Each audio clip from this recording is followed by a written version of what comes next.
Hello, hello. How's everyone doing? All right, so we are on week 13. I am so excited for this week. I think it's going to be a really nice one.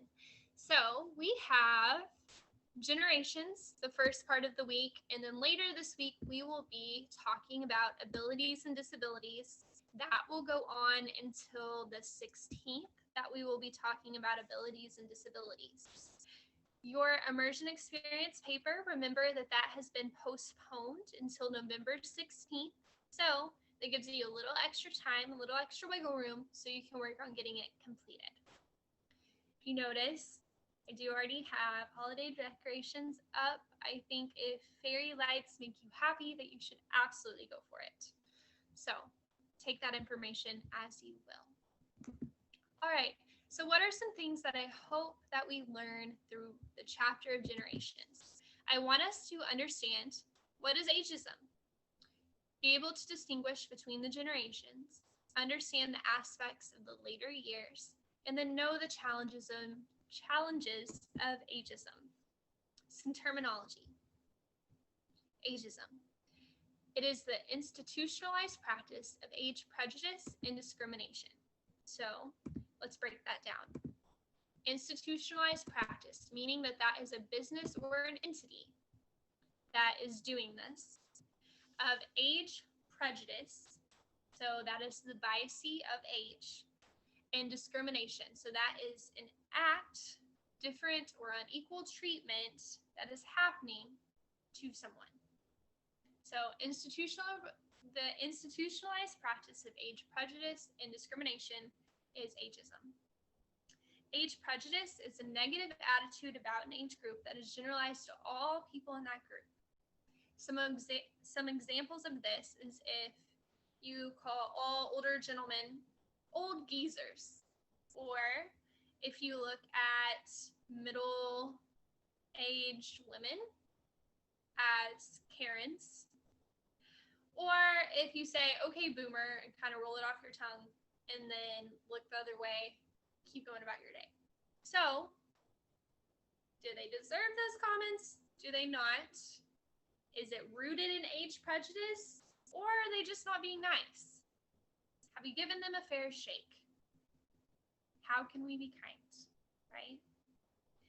Age discrimination is the difference and unequal treatment of people based solely on their age. Age discrimination, age prejudice can occur on either side of the spectrum. It can occur if you are your age, joining into the workforce for the first time, and everyone is older than you, and they look at you and they're like, wow, this young pup.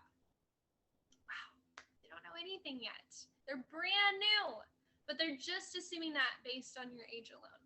Or it could be if someone is elderly and they look at them and they have a negative attitude or stereotype towards that person based on their age alone. Like, oh, well, they can't keep up.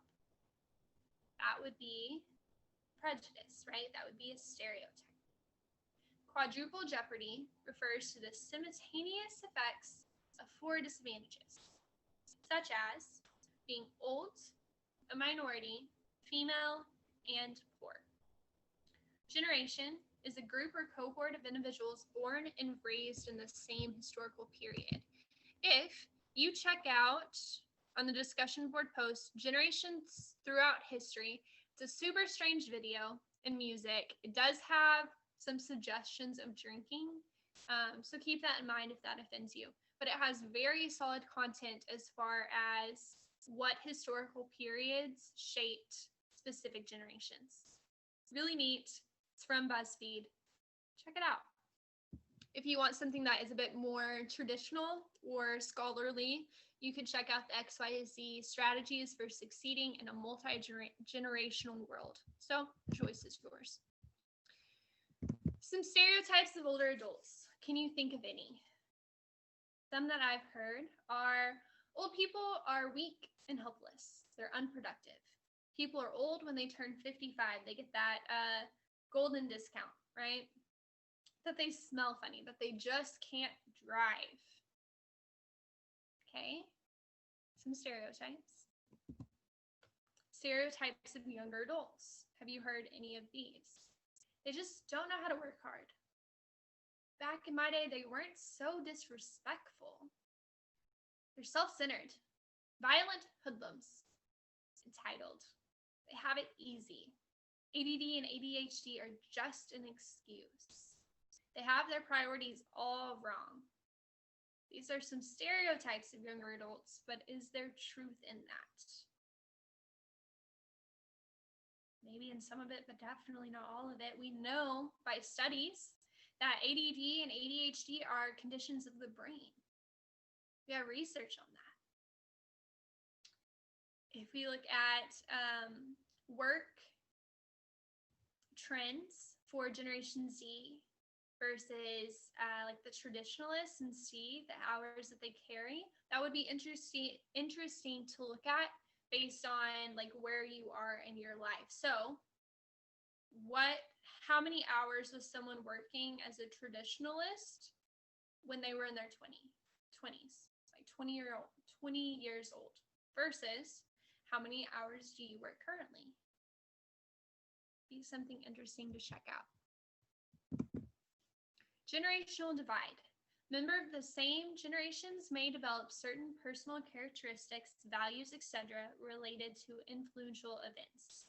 The gap is widening between generations. They have different values, experiences, styles, and attitudes that can create misunderstandings and frustrations.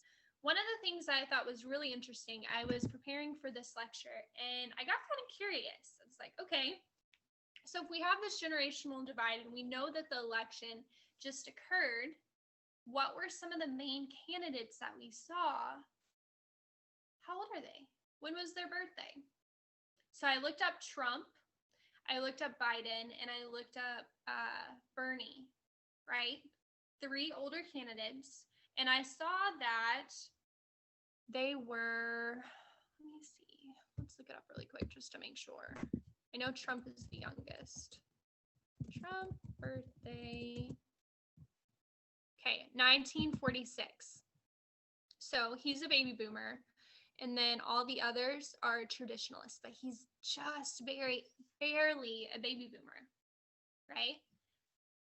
That would be considered a cusper. If you're in between the 2 generations, meaning that you would carry some of those characteristics from both generations. So I thought that was interesting. So for most of you students, you might be in the millennial or the Generation Z category. And then those who are creating policies that are the figurehead for our country are potentially 5 generations removed. So it makes some sense on generational divide why there might be some misunderstandings, frustrations, and how some of that works. So thank you for letting me nerd out for a second. Let's talk about the ages, the birthdays for each of these generations. Write these down. This might be on an exam.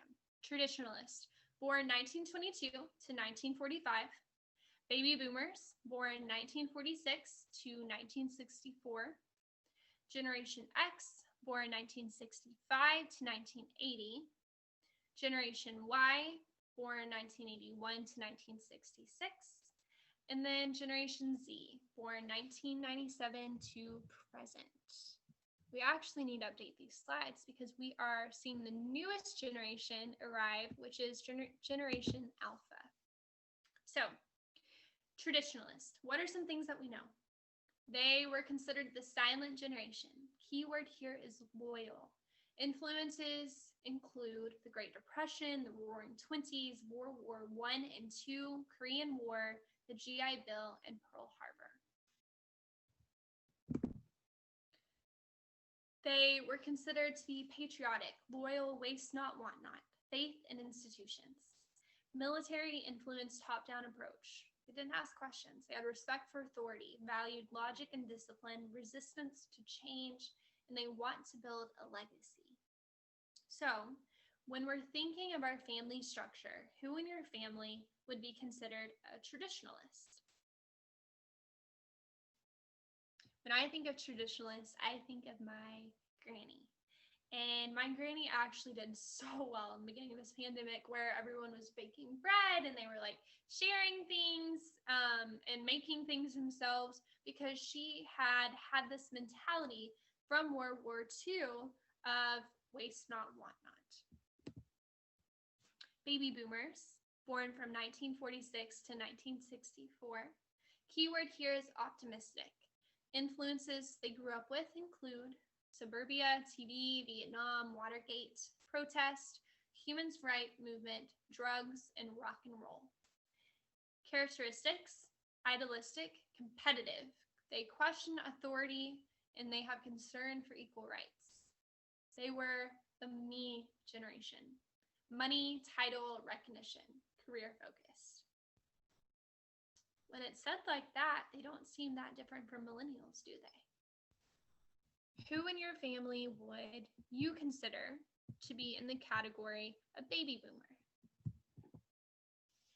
Generation X. Generation X was born from 1965 to 1980. Keyword is skepticism. Influences were Sesame Street, MTV, Game Boy, PC, AIDS, divorce rate tripled, and latchkey children. So, Sesame Street, fun fact, with Sesame Street, it was actually developed to help low-income children have access to educational resources. And then divorce rate tripled, so we're starting to see that there is a dual earner income level for the household.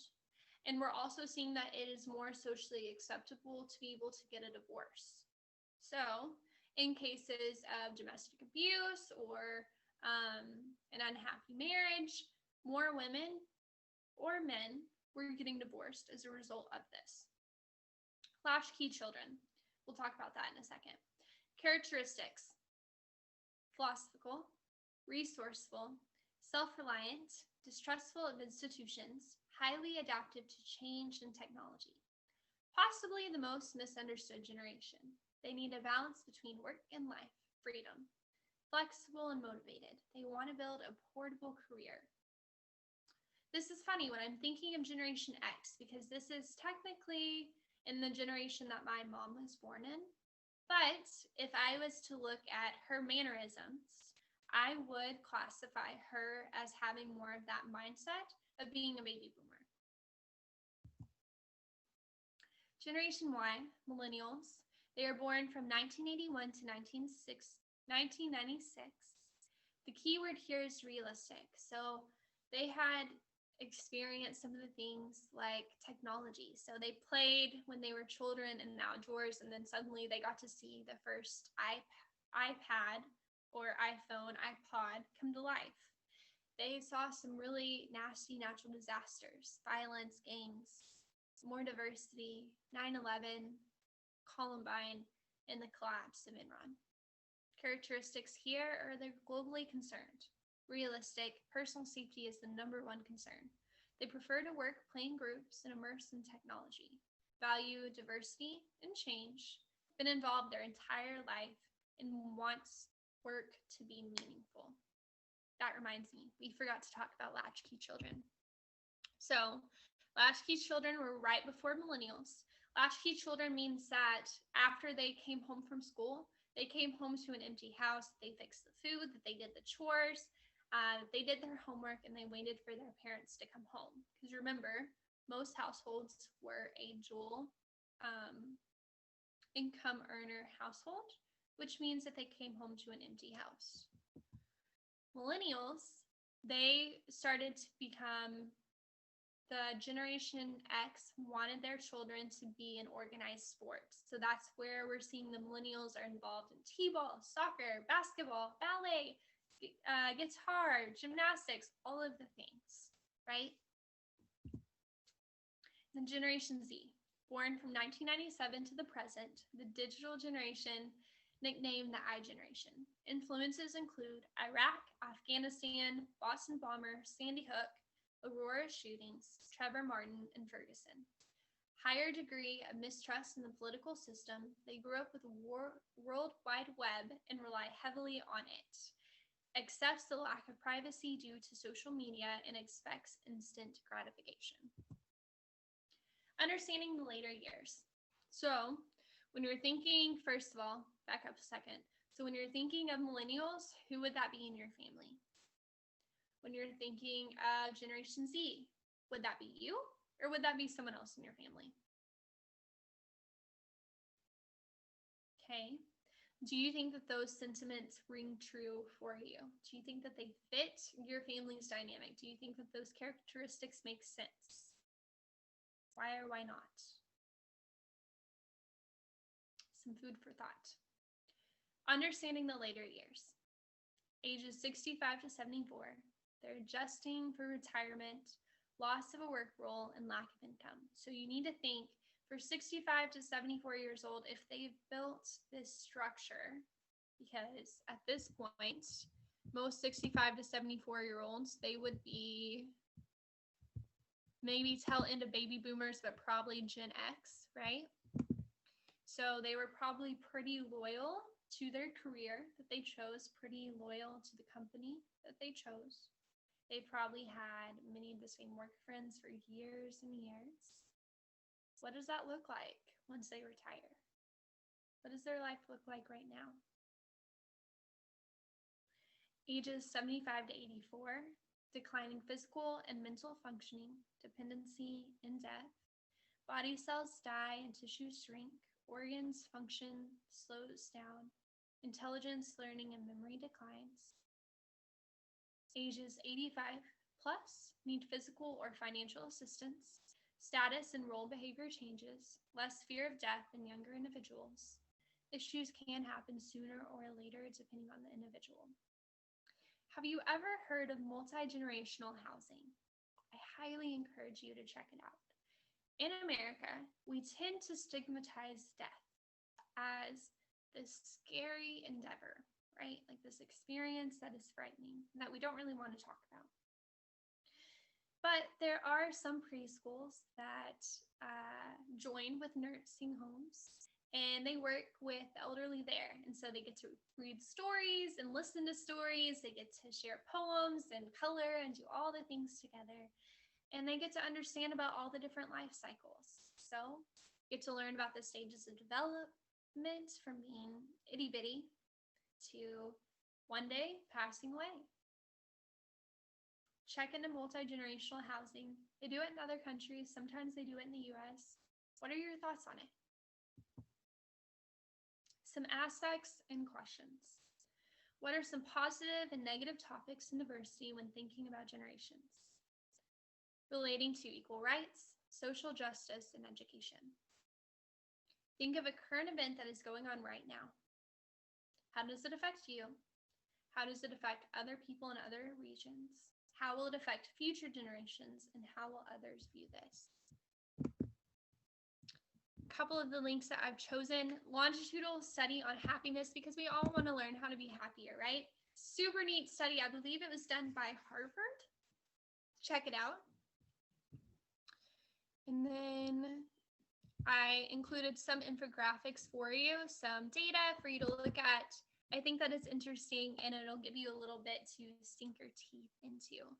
I gave you some homework on the task below. I want us to think, do you connect with the older generation? Share your stories here. Let me hear them. Share those feel-good stories. If not, how could you connect with the older generation? With the holidays approaching, times can feel a tad lonely for you and for them, right? What are some socially distanced ways that we can celebrate the holidays or just celebrate good cheer? All right, I'll see you soon, and we'll talk about abilities and disabilities. See ya.